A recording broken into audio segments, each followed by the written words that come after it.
BBR TV news కు స్వాగతం. నేను మీ Hanumantharao. Introduce yourself in terms of your. Just one small introduction. Yeah. All of you know, after the budget from 2019, except for 1 year, the entire finance ministry team goes all over the country, say about 4-5 places, to explain the budget. In that process, we meet up with the city's business leaders, any association from the state related to any particular sector, and then from them we take the input, and if necessary, if something is important, we even introduce that suggestion as an amendment, and before the budget entire finance bill gets passed. That is an practice which has come to force from 2019. Prime Minister Modi wanted us to take the budget and go meet with people, and if there's a need, take the input and do any amendment. So తెలుగులో వచ్చిన వాళ్ళకి మీడియాకి ఇదే విషయం ఒక్క నిమిషం తెలుగులో చెప్తానండి. ప్రతి సంవత్సరం బడ్జెట్ టేబుల్ చేసినాక ఒక బ్రేక్ ఉంటుంది మధ్యలో. ఆ బ్రేక్ పీరియడ్లో మళ్ళీ పార్లమెంట్ వచ్చి ఫినాన్స్ బిల్ మీద డిస్కషన్ చేసి పాస్ చేస్తారు. మళ్ళీ చేసే ముందు ఒక బ్రేక్లో దేశవ్యాప్తంగా ఎక్కడెక్కడ బిజినెసెస్ తోటి మీట్ అవ్వాలో ఫినాన్స్ మినిస్ట్రీలో ఉన్నటువంటి అన్ని అధికారులతోటి, ఆల్ సెక్రటరీ లెవెల్ ఆఫీసర్స్ తోటి దేశవ్యాప్తంగా వెళ్ళి ప్రతి చోసన్ ప్లేస్లో అక్కడ ఉన్న tax consultants, chartered accountants, cost accountants, lawyers, business leaders, అట్లా ఉన్నటువంటి అసోసియేషన్స్ అందరితోటి డిస్కషన్ చేసుకుని వాళ్ళు ఇచ్చే ఇన్పుట్స్ని తీసుకొని, కొన్ని ఇన్పుట్స్ చాలా ఇంపార్టెంట్గా ఉంటే దాన్ని ఒక అమెండ్మెంట్ కింద తీసుకెళ్ళి బడ్జెట్ పాస్ చేసే ముందు ఆ చిన్న మార్పులు చేర్పులు చేస్తాం.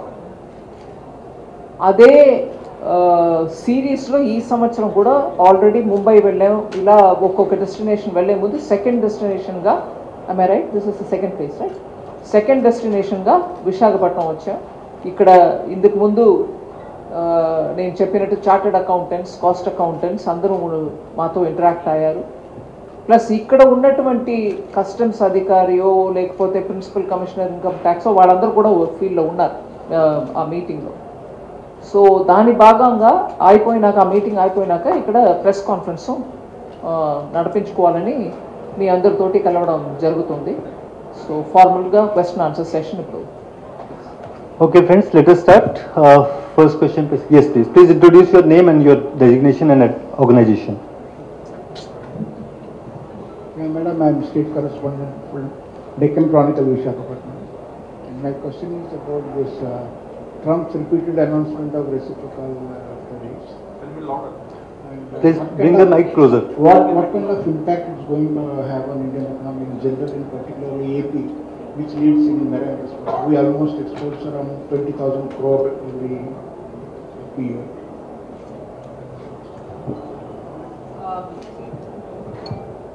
Reciprocal tariff is something about which the US President has been speaking.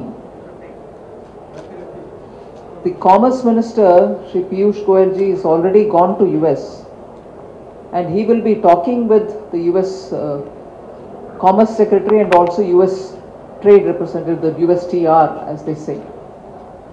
And based on the negotiation, he will have to come back and then we'll take a call. But before going, he's had consultations with a lot of stakeholders, and only after that he's gone to negotiate and talk with the US representatives.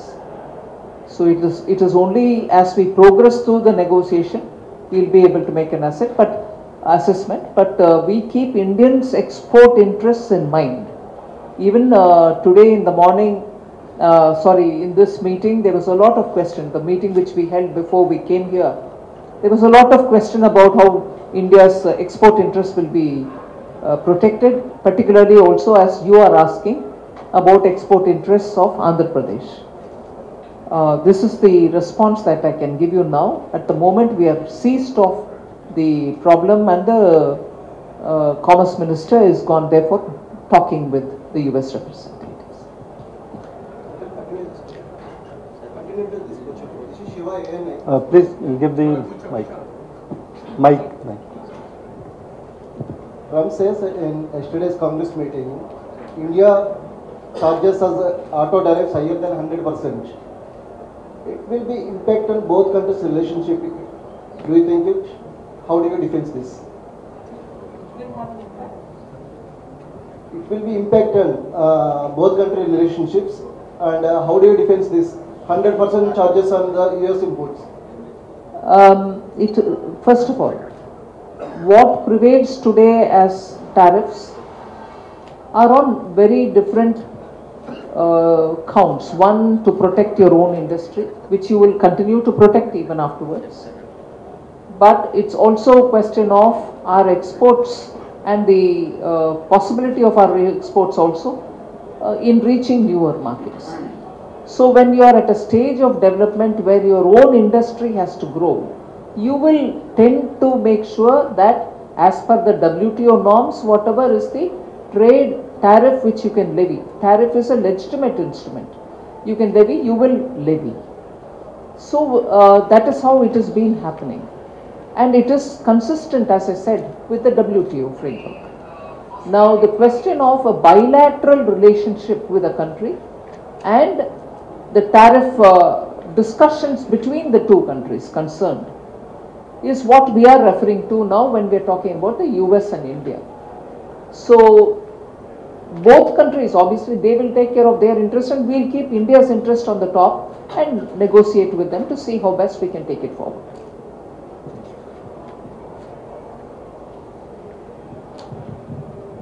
Hello. So madam, my name is Aditya Savarwal. I write for an industrial business publication from the state of Andhra Pradesh. I had a quick clarification from you, and you could just, I think, help us understand if this is correct or wrong. A lot of the trade people that we speak to over here tell us that they would like to have a single GST department and not have a central and a state, because I think the CESIS gets notices from both the wings. So probably in this, going towards an ease of business parameter, would that be something that the department is thinking about going forward? No, it's not thinking at the moment about it, because the structure of the GST itself has a state GST component and a central GST component.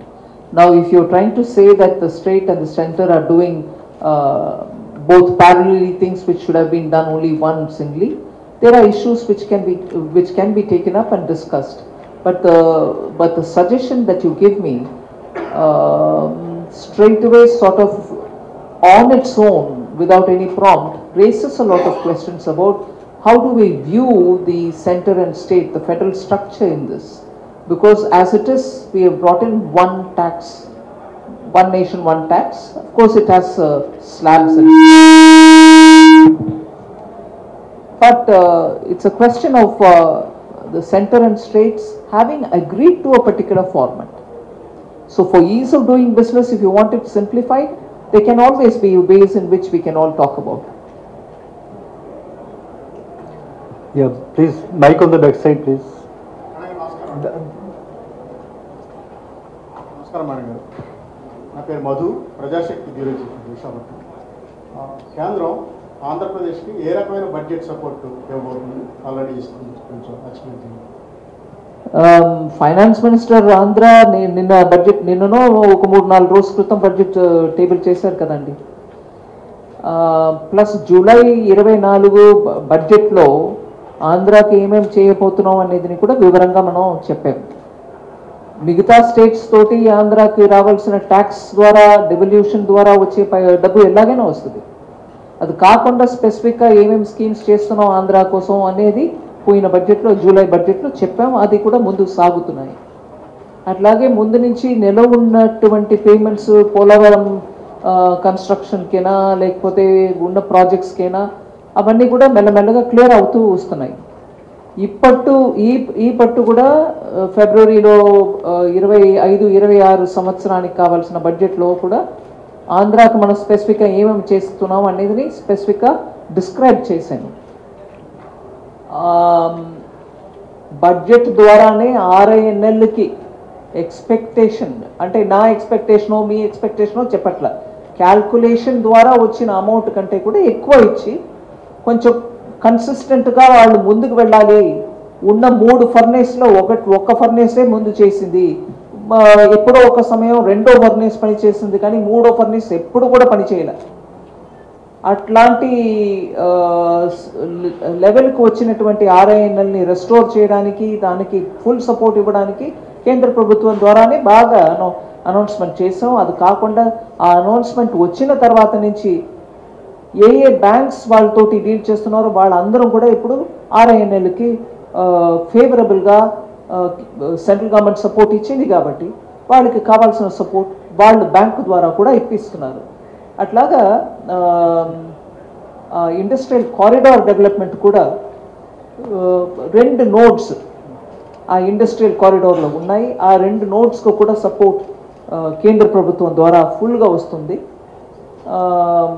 అమరావతికి capital building కోసం world bank or ADB ఇట్లాంటి institutions ద్వారా loans తెప్పించాలి, దానికి ఫేవరబుల్గా negotiation జరగాలి అనేది మీద మేము అందరం కమిట్మెంట్ ఇచ్చాం. అవి జరుగుతూ ముందుకు పోతున్నాయి. రెడీగా నేను ఇవి చెప్పగలుగుతున్నాను.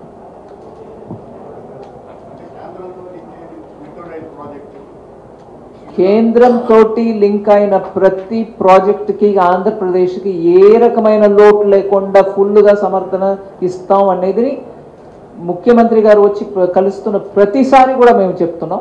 నేను ఇప్పుడు కూడా మీ ముందు చెప్పడానికి ఫుల్గా సిద్ధంగా ఉన్నాను. ఫుల్ సపోర్ట్ ఉంటుంది.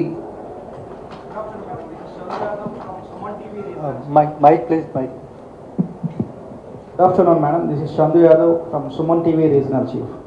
సో ఇప్పుడు మనం మేక్ ఇన్ ఇండియా అంటూ కూడా స్టార్ట్ చేసాము. సో మేక్ ఇన్ ఇండియా ద్వారా మనకి ఎంత అడ్వాంటేజ్ అయితే వస్తుందో, so for suppose other countries కూడా make in China, make in Japan అంటున్నాయి. సో అటువంటి అప్పుడు ఎక్స్పోర్ట్ ఇంపోర్ట్స్కి ఇది ఎంత అడ్వాంటేజ్ అవుతుందో అంతే డిసడ్వాంటేజ్ అయ్యే అవకాశం ఉంటుంది కదా. అంటే మేక్ ఇన్ ఇండియా చేయొద్దని అంటున్నారా?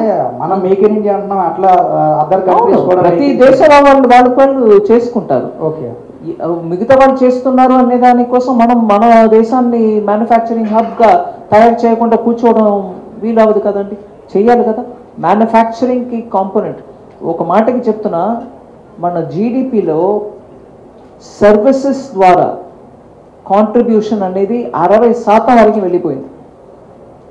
అగ్రికల్చర్ నుంచి వచ్చేది ఒక 12, 13 ఎప్పుడు నుంచి ఉంది, అది కొంచెం ముందుకు పోతుంది, కొంచెం వెనక్కి వస్తుంది. మ్యానుఫ్యాక్చరింగ్లో కూడా అదే రకంగా 12, 13లోనే ఉంది. అది మనం దగ్గర 20, 21 వరకు తీసుకెళ్ళడానికి ప్రయత్నం 2015లో మోదీ గారు అనౌన్స్ చేశారు, మేక్ ఇన్ ఇండియా మన దేశంలో చేస్తాం. అది కాకుండా 2020లో ఆత్మనిర్భర్ అనౌన్స్మెంట్స్ చేసాం. మన దేశానికి కావాల్సినటువంటి ప్రోడక్ట్స్ అన్నింటినీ కూడా మనమే ఉత్పాదన చేయడానికి అంత శక్తి మన దగ్గర ఉండాలనే దానికోసం మనం ప్లాన్ చేసుకున్నాం. దాని ప్రకారం వెళ్తున్నాం. మిగతా వాళ్ళు చేస్తున్నారనే దానికోసం మనం ఆపలేము, కానీ మన దేశానికి కావాల్సినదని మినిమం మనమే ప్రొడ్యూస్ చేసుకోవాలి కదండి. ఒక ఉదాహరణ, 2 ఉదాహరణ మనం మోదీ గారు ఎప్పుడు చెప్పేవారు. మన చౌతి పూజ చేయడానికి విఘ్నేశ్వరుడు మూర్తి కూడా మట్టిలో చేయడం పోయి ఈ దేశంలో చైనా నుంచి వచ్చేయడం మొదలు పెట్టాయి.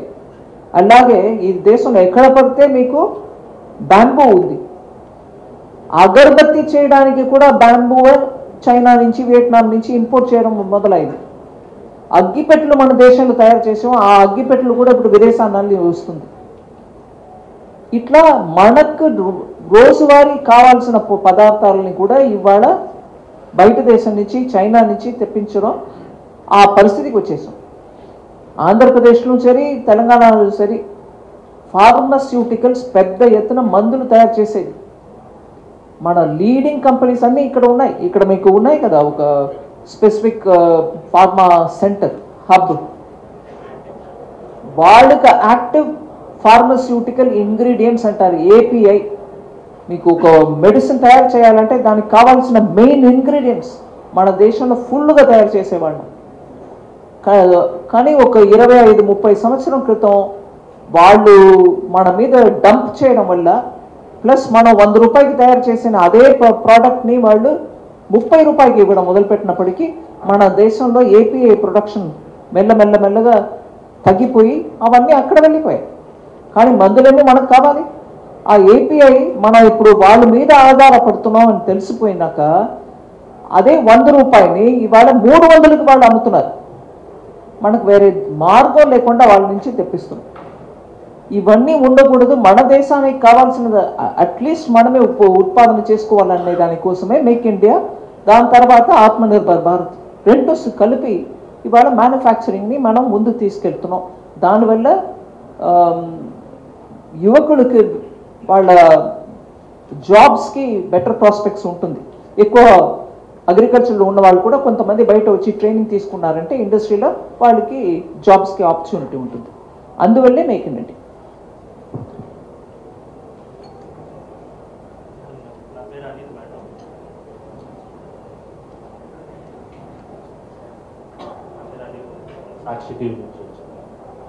మేడం, ఆర్ఐఎన్ఎల్కి సంబంధించి స్టీల్ ప్లాంట్ యూనియన్స్ అన్ని కూడా 3 years పాటు ట్యాక్స్ హాలిడే ఇవ్వాలని డిమాండ్ చేస్తున్నారు. ఎందుకంటే ఇప్పుడు ఇచ్చినటువంటి ప్యాకేజ్తో కొంత సర్వైవల్ అవుతాం, ఇంకా ఉన్నటువంటి కష్టాలను అధిగమించాలంటే ట్యాక్స్ హాలిడే కావాలని అడుగుతున్నారు. దానికి ఏమైనా సానుకూలమైన నిర్ణయం ఏమైనా తీసుకోబోతున్నారా? ఇంకోటి ఏంటంటే క్యాపిటల్ రీస్ట్రక్చరింగ్ చేయాలని కూడా అడుగుతూ ఉంటారు. దాని మీద కూడా మొదలు పెట్టాము కదండి. ఇప్పుడు వాళ్ళు ఎంత ఎక్స్పెక్ట్ చేశారో అంతకంటే కూడా మనం ఇస్తున్నాం కదా, చూద్దాం.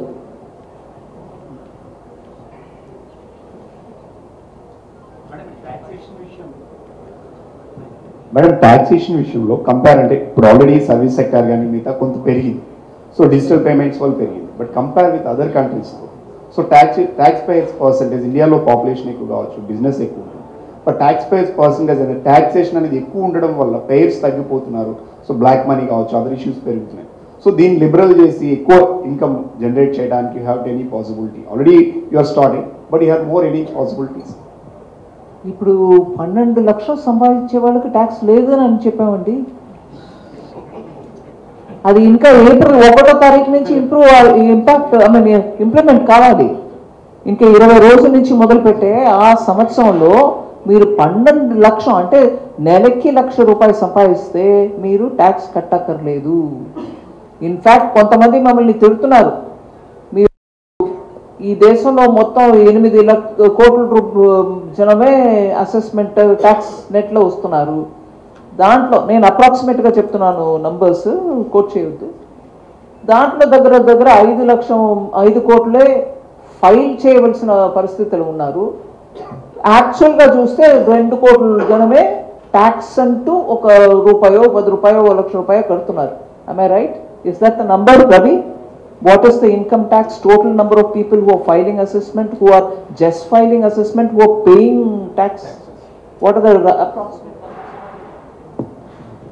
A total of 9 crore taxpayers, returns are being filed by 9 crore PANs, and out of which about 3 crore people are actually paying the tax. So atla ఉన్నప్పుడు ఇది ఈ 12 లక్షలు వచ్చే ముందు, this is before the 12 lakh, right? Yes, ma'am. So ఈ 12 లక్షల వరకు మీరు ట్యాక్స్ పే చేయక్కర్లేదని చెప్పే ముందు వరకు ఆ నంబరు. ఇప్పుడు 12 లక్షల వరకు మనం ఈ బడ్జెట్లో ఇచ్చినాక అది ఇంకా కూడా తగ్గుతుంది. It can become less. You are reaching about 100 crores people, but taxpayers feel less. So if మనం ఈ ట్యాక్స్ ని ఇంక్రీజ్ చేయడానికి మీరు అనేది ఏంటంటే 12 lakhs వరకు 2 lakhs ఇచ్చారు మేడం. కంపేర్ విత్ అదర్ కంట్రీస్లో సార్ చెప్పినట్టు have to only 3 crore people, around 100 crores. So ఇప్పుడు బిజినెస్ సెక్టార్స్లో ఉన్న వాళ్ళు కొంతమంది వస్తున్నారు, స్మాల్ బిజినెస్ కానీ medium business, they get it the profit, but they are not paying the taxes. So if you are planning to paying minimum tax, ₹1 or ₹10, 100, whatever it may be. So if you have any plans in future, not at present.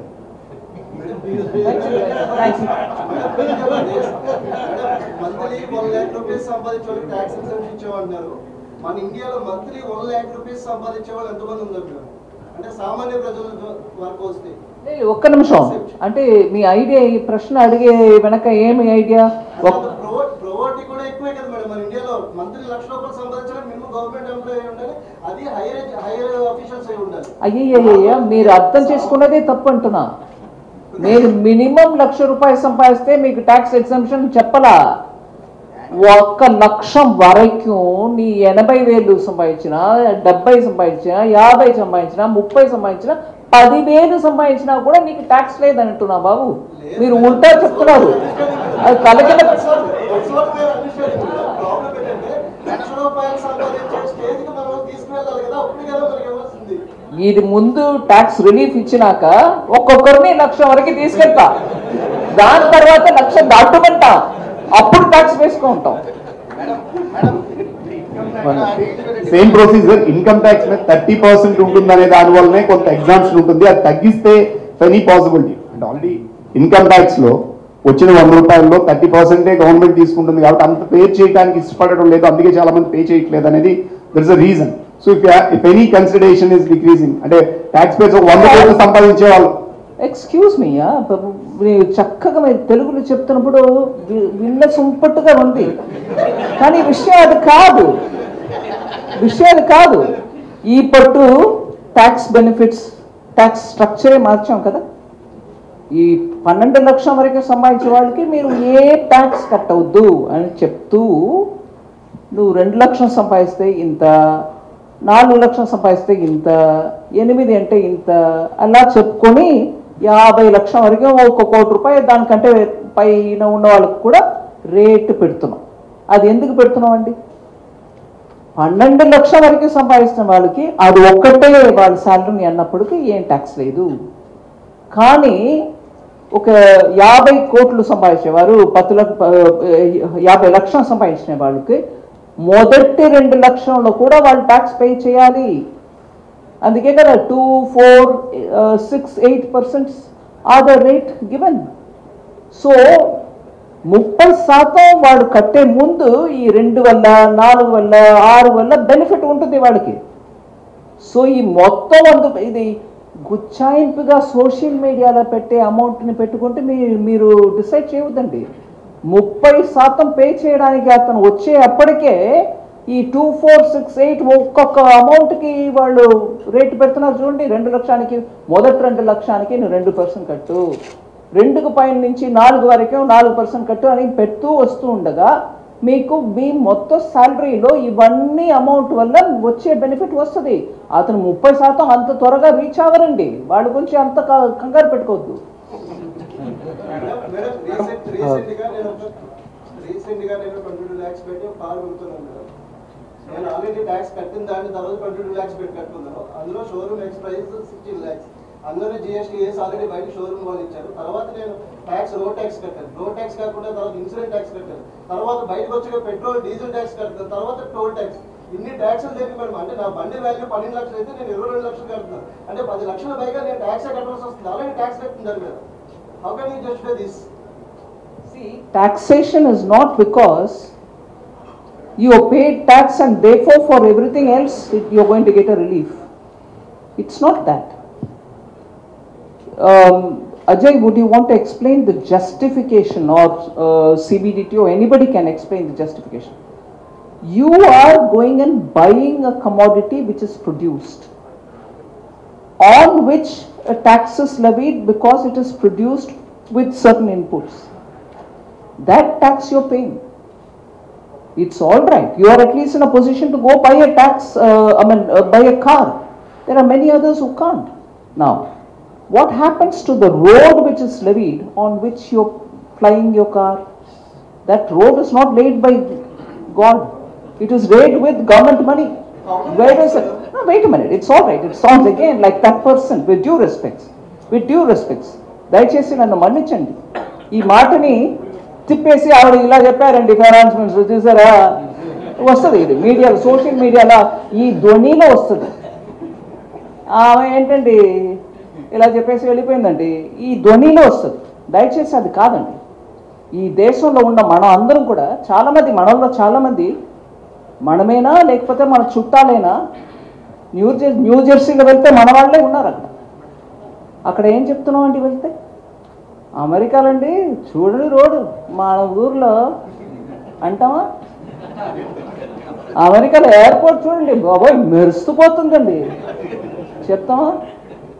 అక్కడ 24 గంటలండి, 1 నిమిషం కట్టు ఉండకుండా electricity ఉంటుందండి. మన ఊర్లో చూడండి బా, నేను నర్సాపురంలో ఉండగా నేను చెప్తున్నాను, మీలాగనే నేను చెప్తా, 16 గంటలు ఎలక్ట్రిసిటీ లేకుండా మా ఊర్లో ఉండేవాళ్ళం అండి. పశ్చిమ గోదావరి జిల్లా నర్సాపురం టౌన్ వచ్చి ఆ ఎక్స్పీరియన్స్ వచ్చి పెట్టుకొని మాట్లాడుతున్నాం.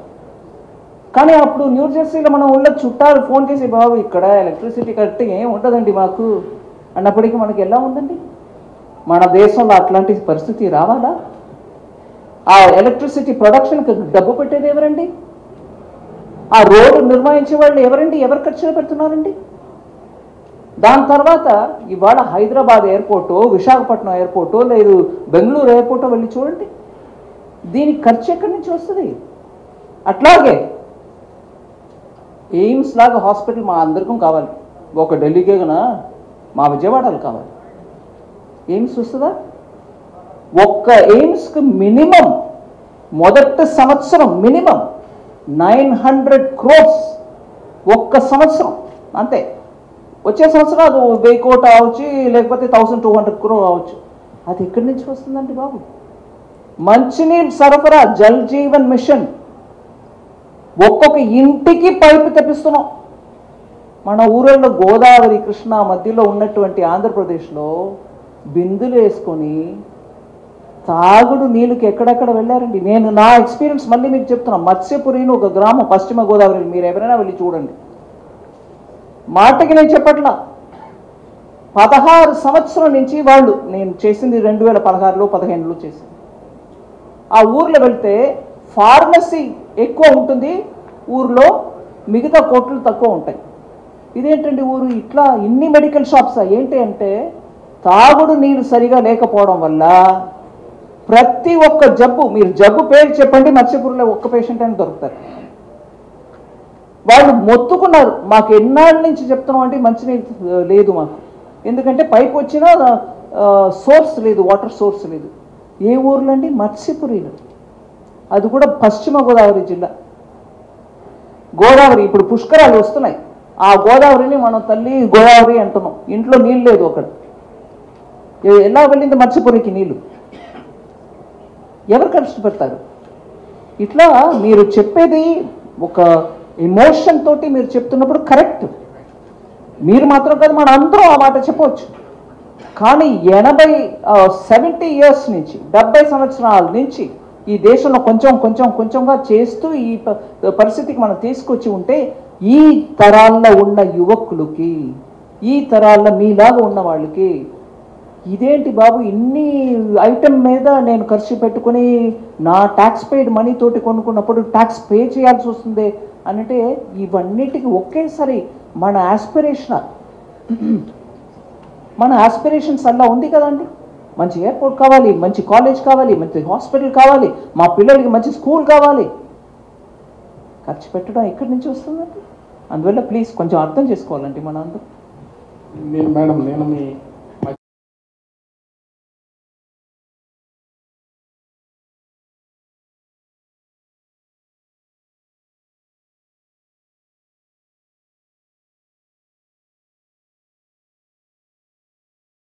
అలా కాదండి, కంటిన్యూ అవుతుంది కదా, పూర్తి కాలేదని అంటే దాంట్లో మధ్యలో చాలా టెక్నికల్ ఇబ్బందులు వచ్చాయి. ఒకటి టైం ఎక్కువ తీసుకునే కొద్దీ కాస్ట్ కూడా పెరుగుతుంది, that is no doubt. But ప్రతిసారి కూడా మనం ఒక లెవెల్కి ఒప్పుకుని, లేదు ఇంకా ఎక్కువ లెవెల్, ఇవన్నీ ప్లాన్ చేస్తూ పోతున్నప్పుడు ఒరిజినల్గా మనం ఒప్పుకున్నది ఏంటి, దాని తర్వాత ఎంత లెవెల్కి మనం తీసుకెళ్తున్నాం, దానివల్ల అక్కడ ఆ డ్యామ్ బేసిక్ స్ట్రక్చర్లో అంత నీళ్లు ఆగగలుగుతుందా, లేదు బేసిక్గా ఏదైనా ఇబ్బంది ఉంటుందా, ఇవన్నీ ప్రశ్నలు వస్తూ ఉంటాయి. సో ఫైనాన్స్ డిపార్ట్మెంట్లో ఇవ్వకూడదు అనే రకంగా ఆపడం కాదు, కానీ ఇచ్చినాక రాబోయే ప్రాబ్లమ్స్ని యాంటిసిపేట్ చేసుకుని వాళ్ళు 4 ప్రశ్నలు అడుగుతారు. వాళ్ళు దానికి కావాల్సిన టెక్నికల్ ఆన్సర్స్ని స్టేట్ గవర్నమెంట్ టెక్నికల్ డిపార్ట్మెంట్ ద్వారా రావాల్సింది. నేను ఒక్క విషయం మీ అందరికీ చెప్తున్నాను, ఆంధ్రప్రదేశ్కి పోలవరం ద్వారా కేంద్ర ప్రభుత్వం చేసినటువంటి పని ఇప్పటి వరకు భారతదేశంలో, నేను ఇది చెప్తే మిగతా స్టేట్స్లో చాలా మందికి మనసులో బాధ కూడా ఉండవచ్చు, కానీ విభాజనం టైంలో ఇది ఒక ఆంధ్రప్రదేశ్కి ఇచ్చినటువంటి ఒక వాగ్దానం, అది పూర్తి చేయాల్సింది కేంద్ర ప్రభుత్వం ఒక డ్యూటీ. సెంట్రల్ ప్రాజెక్ట్ నేషనల్ ప్రాజెక్టుగా అనౌన్స్ చేసి అది సెంట్రల్ ప్రాజెక్టుగా డీల్ చేసి సెంట్రల్ గవర్నమెంటే పూర్తి ఖర్చు తీసుకుంటుంది. సో ఆ ఖర్చుకి డబ్బు ఇచ్చినప్పటికీ ఎక్స్పెండిచర్ సెక్రటరీ అది సరిగా ఉందా లేదా, పని ఇప్పటి వరకే చేయాల్సింది చేస్తారా లేదా, చేసినటువంటి యూటిలైజేషన్ సర్టిఫికేషన్ మనకు వస్తుందా లేదా, ఇవన్నీ చూడకుండా వాళ్ళు ఇవ్వలేరు.